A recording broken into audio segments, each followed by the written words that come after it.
Driving for a rideshare app, especially in the dead hours of the night, puts you in a strange place, a sort of social limbo.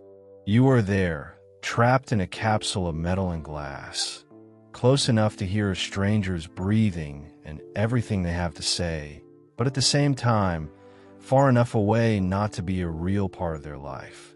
The people who get into the back seat rarely see you as someone with a name and a history. They see you merely as a route, a functional means to an end, and sometimes, without you expecting it, you become the last person to hear them before something ends for good. This story didn't happen all at once, in a sudden burst. It revealed itself slowly, layer by layer, filling the silence of the car with a growing tension. It was like watching someone distractedly pull a loose thread from a garment, unaware that doing so would cause the entire piece to unravel. He entered the car without haste, bringing with him the smell of the damp street. He wore simple clothes, neutral colors, and had an ordinary face, the kind you forget as soon as you turn the corner.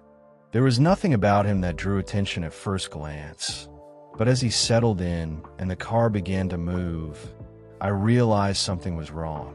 Experience has taught me that nervous people move too much. They drum their fingers, check their phones, adjust their clothes. Guilty people are different. Guilty people conserve their movement, remaining in an unnatural stillness, as if any gesture might betray them. "Good evening," I said, looking in the rearview mirror. "Evening," he replied, his voice low and inflectionless. The destination on the app indicated a location far away, in another city. It would be nearly a 40-minute ride along the dimly lit highway. He settled into the back seat, sinking into the upholstery like someone who had already decided he would be staying there for a while, isolated from the outside world. In the first few miles, he started talking about work, filling the void with trivialities. He said he was on leave. Personal problems. He spoke, choosing his words with excessive care. He spoke slowly, measuring every syllable like someone walking on wet ground, afraid of slipping at any moment. Then, the subject drifted to his marriage. "We're going to separate," he said, staring at the dark landscape passing by the window. There was something disturbing about his tone. No anger, no sadness, none of the emotional weight one expects from an end. He spoke as if it were something purely administrative, a bureaucracy to be sorted out.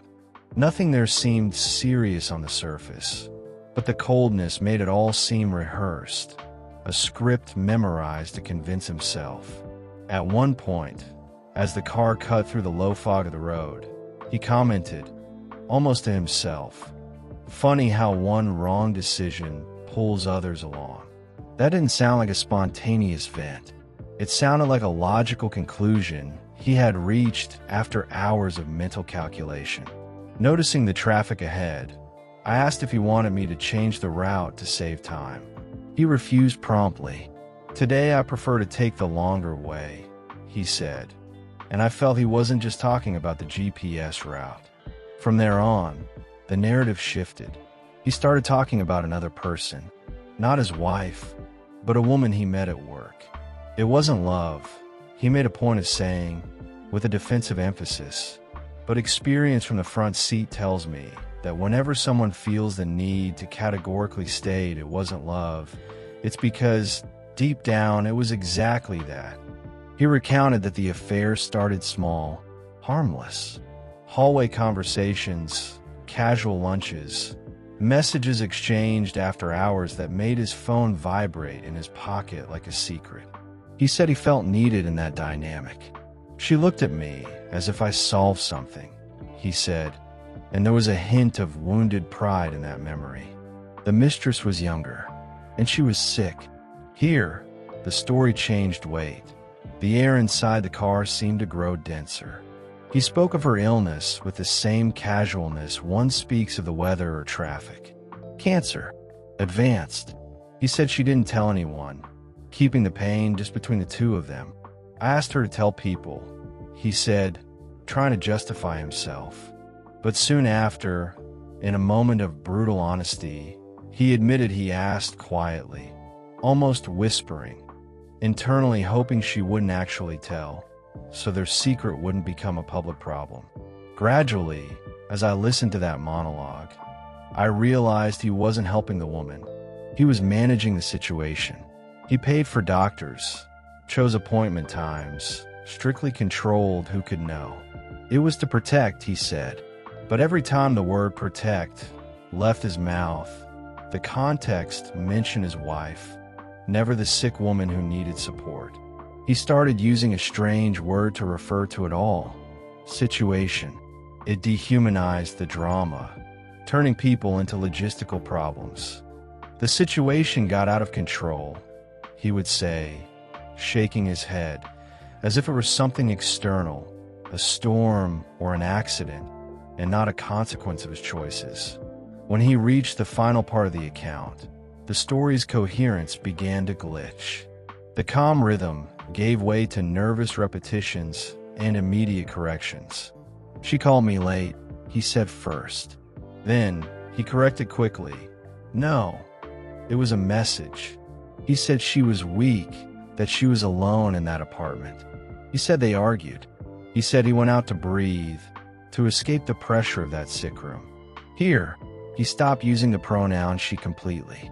He started saying only, that thing, or it. It was already happening when I left, he said, staring fixedly at his own hands in his lap. What was happening? Death? The end? He didn't explain, and I didn't dare ask. I didn't kill anyone, he said suddenly, breaking a heavy silence. No one in the car had accused him of anything, but the defensiveness was revealing. He started listing things he didn't do in a desperate inventory of innocence. I didn't push. I didn't scream. I didn't turn anything off. It was too many details. He spoke of the time passing, of the clock hands, of how long he stayed out breathing. He spoke of the absolute silence of the apartment when he returned. He spoke of the smell, a smell that seemed to have stuck to his clothes. He stopped. He took a deep breath. When I came back, it was no use anymore. At that exact moment, the robotic voice of the GPS announced the destination. You have arrived. I looked out the window. We were in front of a police station, its cold blue lights cutting through the darkness of the deserted street. He looked at the building and laughed, a dry, humorless laugh. It wasn't supposed to be like this, he said, with a tone of resignation. Before opening the door to leave, he paused with his hand on the handle and asked me, searching my eyes for some kind of absolution, do you think omission is also killing? I didn't answer. The silence hung heavy between us. He nodded slowly, as if my lack of an answer was the confirmation he feared. After he got out and the door slammed shut, I stayed there for a few minutes, engine running, watching him walk toward the station entrance. I sat there thinking about how he told the story, always trying to seem less cruel than he really was, choosing words to soften the reality, never totally denying the facts, but never fully assuming responsibility.